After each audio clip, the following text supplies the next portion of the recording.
Hello friends, welcome back to One Cooking Channel. இன்னைக்கு நம்ம சேனல்ல ஒரு சிம்பிளான ரெசிபி, சேம் டைம் எல்லாரோட ஃபேவரட்டான ரெசிபி தான் நம்ம பார்க்க போறோம். பூரியும் மசாலாவும் தான். பூரி எண்ணெய் குடிக்காம மசாலா அதுவும் கடையில் வாங்கக்கூடிய டேஸ்ட்ல எப்படி பண்றதுன்னு நான் செஞ்சு காட்டுறேன். வாங்க வீடியோக்குள்ள போயிடலாம்.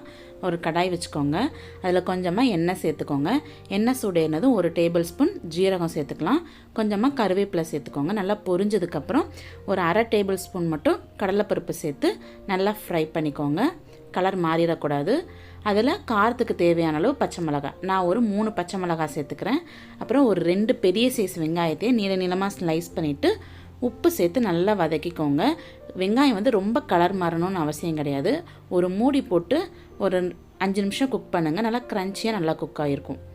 பாருங்கள், நல்லா குக் ஆகிட்டு இந்தளவுக்கு குக் ஆனாலே போதும். சாப்பிடும்போது க்ரன்ச்சியாக இருக்கணும்.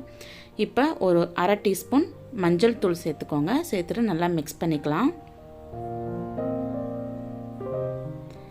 இந்தளவுக்கு நல்லா மிக்ஸ் பண்ணியாச்சு. இப்போ நான் 3 பெரிய சைஸ் உருளைக்கிழங்க வேக வச்சு எடுத்து வச்சுருந்தேன். அதை இந்த மாதிரி மசிச்ச மாதிரி உள்ளே சேர்த்துக்கோங்க. சேர்த்துட்டு லைட்டாக மிக்ஸ் பண்ணிக்கோங்க. இப்போ உடனே தண்ணி சேர்க்காதீங்க. ஒரு 2-3 நிமிஷம் வதங்கட்டும். இந்தளவுக்கு நல்லா வதங்கிருச்சு. இந்த டைமில் நம்ம தண்ணி சேர்த்துக்கலாம். இப்போ 1 கப் அளவுக்கு நல்லா தண்ணி சேர்த்துக்கோங்க. தண்ணி சேர்த்தாச்சு. இப்போ நீங்கள் உப்பு செக் பண்ணி பார்த்துக்கோங்க. காணலைன்னா சேர்த்துக்கோங்க. இப்போ நல்லா குழம்பு நல்லா கொதிச்சு நல்லா திக்காகி வரும். அது வரைக்கும் நம்ம வெயிட் பண்ணலாம். கிரேவி ரெடி ஆகிட்டு இருக்கட்டும். அதுக்குள்ளே நம்ம பூரிக்கு மாவு பசைஞ்சிடலாம். ஒரு பவுலில் 1.5 கப் கோதுமை மாவு எடுத்து வச்சுருக்கிறேன். இதில் கொஞ்சமாக உப்பு சேர்த்து நல்லா மிக்ஸ் பண்ணிக்கலாம். இதில் கொஞ்சம் கொஞ்சமாக தண்ணி சேர்த்து நல்லா பிசைய போகிறோம். சப்பாத்திக்குனா கொஞ்சம் அதிகமாக தண்ணி சேர்த்து நல்லா சாஃப்டாக பிசையணும். ஆனால் பூரிக்குங்கும்போது தண்ணி வந்து ரொம்ப கம்மியாக தான் சேர்க்கணும். ரொம்ப டைட்டாக பிசையணும். அந்த மாதிரி பிசைஞ்சாதான் பூரி வந்து எண்ணெய் குடிக்காமல் சூப்பராக வரும். அதனால் கொஞ்சம் கொஞ்சமாக ஊற்றி பிசைஞ்சுக்கோங்க.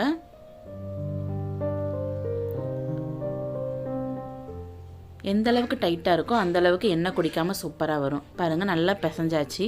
மாவு பார்த்தாலே தெரியும், ரொம்ப சாஃப்டாக இருக்காது. இந்த மாதிரி கொஞ்சம் ஹார்டான மாதிரி இருக்கும். இந்த மாதிரி பிசைஞ்சு வச்சாச்சு. மாவு பிசைறதுக்குள்ளே நமக்கு கிரேவி ரெடி ஆகிட்டு பாருங்கள். நல்லா ரெடியாகி திக்காகி வந்திருக்கு. இப்போ கொஞ்சமாக கொத்தமல்லி தழை தூவி இறக்கிக்கலாம். இந்த கன்சிஸ்டன்ஸில் இருந்தால் தான் டேஸ்ட்டு சூப்பராக இருக்கும். இப்போ நமக்கு உருளைக்கிழங்கு மசாலா ரெடி ஆகிட்டு இப்போ நம்ம பூரி தேய்ச்சிடலாம். கொஞ்சமாக மாவு எடுத்துட்டு இந்த மாதிரி ரோல் பண்ணிக்கோங்க. இந்த மாதிரி ரோல் பண்ணிவிட்டு ஒரு கத்தியை வச்சு எந்த சைஸில் உங்களுக்கு வேணுமோ அந்த மாதிரி கட் பண்ணிக்கோங்க. நான் ரொம்ப பெரிய பூரியாகவும் போட மாட்டேன், ஒரு மீடியம் சைஸில் தான் போடுவேன். இந்த மாதிரி கட் பண்ணி செய்யும்போது உங்களுக்கு ரொம்ப சீக்கிரமாக செஞ்சிடலாம். உருண்டை போடணும்னு அவசியம் கிடையாது. எல்லா பூரியுமே ஈவனாக வரும். இந்த மாதிரி நீங்கள் தேய்ச்சி எடுத்துக்கோங்க. பூரி தேய்க்கும் போது ரொம்ப தின்னாக தேய்க்கக்கூடாது. தின்னாக தேய்ச்சிங்கன்னா உப்பிட்டு வராது. அதனால் கொஞ்சம் திக்காக இருக்கிற மாதிரியே மாவு நல்லா தேய்ச்சி எடுத்துக்கோங்க. இந்த டிப்பெல்லாம் நீங்கள் ஃபாலோ பண்ணிவிட்டு நீங்கள் செஞ்சு பாருங்கள். எண்ணெய் குடிக்காமல் நல்லா உப்பலாக சூப்பராக வரும் பூரி.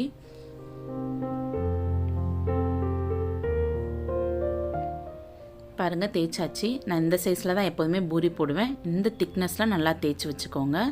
இந்த மாதிரியே நான் எல்லா உருண்டைகளையுமே நல்லா தேய்ச்சி எடுத்துக்கிறேன். பாருங்கள், எல்லாத்தையுமே சூப்பராக தேய்ச்சி எடுத்துட்டோம். இப்போ நம்ம எண்ணெயில் பொரிச்சு எடுத்துடலாம். எண்ணெய் வந்து இந்தளவுக்கு நல்லா முங்கி பொரியிற வரைக்கும் எண்ணெய் ஊற்றிக்கோங்க. போட்டதுமே ஒரு கரண்டியை வச்சு இந்த மாதிரி தட்டிகிட்டே இருந்தீங்கன்னா நல்லா உப்பலாக வரும். பாருங்கள், எவ்வளோ சூப்பராக வந்திருக்கு. செம்ம சாஃப்டாக செம்மையாக இருக்கும். கண்டிப்பாக இதே மாதிரி ட்ரை பண்ணி பாருங்கள். 2 பக்கமும் நல்லா பொரிஞ்சதுக்கப்புறம் வெளியே நல்லா எண்ணெயை வடிச்சிட்டு எடுத்துருங்க. இந்த மாதிரி நான் செஞ்சு காட்டுறேன் பாருங்கள்.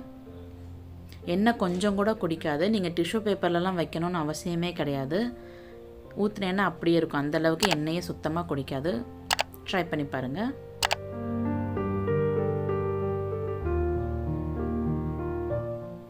பாருங்கள், நமக்கு பூரி ரெடி ஆகிட்டு, பூரி மசாலா அதை விட சூப்பராக ரெடி ஆகிட்டு. கண்டிப்பாக இதே மெத்தடில் நீங்கள் ஒரு ட்ரை பண்ணி பாருங்கள்.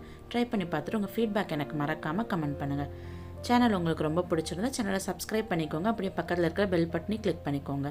ஓகே ஃப்ரெண்ட்ஸ், நெக்ஸ்ட் ஒரு இன்ட்ரெஸ்டிங்கான ரெசிபியோட நான் உங்களை மீட் பண்ணுறேன். அது வரைக்கும் பாய்.